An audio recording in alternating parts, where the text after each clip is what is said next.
২০ জন শিশু নির্মাতার ২০টি চলচ্চিত্র নিয়ে হয়েছে বিশেষ প্রদর্শনীর আয়োজন। চিলড্রেন্স টেলিভিশন ফাউন্ডেশন অব বাংলাদেশের আয়োজনে যে অনুষ্ঠানে ১ মিনিট করে নির্মিত শিশু নির্মাতাদের ২০টি চলচ্চিত্র দেখানো হয়।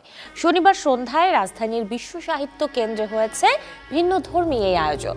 মূলত দ্য ক্রাফট জুনিয়র শিরোনামের একটি কর্মশালায় প্রশিক্ষণ শেষে ২০ জন শিশু একটি করে ১ মিনিটের চলচ্চিত্র নির্মাণ করে। আয়োজনে আমন্ত্রিত অতিথিদের পাশাপাশি উপস্থিত ছিলেন শিশু চলচ্চিত্র নির্মাতাদের অভিভাবক, শিক্ষক ও সিটিএফবির সেক্রেটারি জেনারেল ফাহমিদুল ইসলাম শান্তনু। শিশুদের নির্মিত চলচ্চিত্রগুলো প্রদর্শন শেষে অংশগ্রহণকারীদের মাঝে বিতরণ করা হয় সনদপত্র।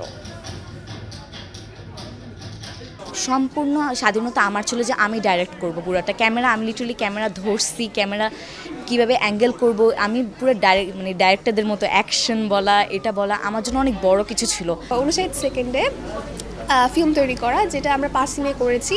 প্রথমে আমাদেরকে শেখানো হয়েছে কীভাবে কী করতে হয়, ক্যামেরা কীভাবে চালায়, ক্যামেরার পার্টস, এগুলো শেখানো হয়েছে এবং পরবর্তীতে আমরা 20টি ফিল্ম তৈরি করেছি 3 দিনের মধ্যে, আর প্রথম 2 দিনে আমরা শিখেছি। আমার চলচ্চিত্র ছিল পাবলিক শেমিং নিয়ে এবং আমি ডাইরেক্ট করেছি এটা। কীভাবে স্ক্রিপ্ট লিখতে হয়, কীভাবে সিনেমা বানাতে হয়, কীভাবে ক্যামেরা চালাতে হয়। ওরা আইডিয়া ডেভেলপ করেছে, ওরা স্ক্রিপ্ট লিখেছে, আমরা শুধু জাস্ট একটু গাইডলাইন দিয়েছি। সো কীভাবে ক্যামেরা হ্যান্ডেল করতে হবে, কীভাবে ক্যামেরা ট্রাইপডের উপর বসাতে হবে, একেবারে বেসিক জিনিসগুলোই ওরা শিখেছে এখানে।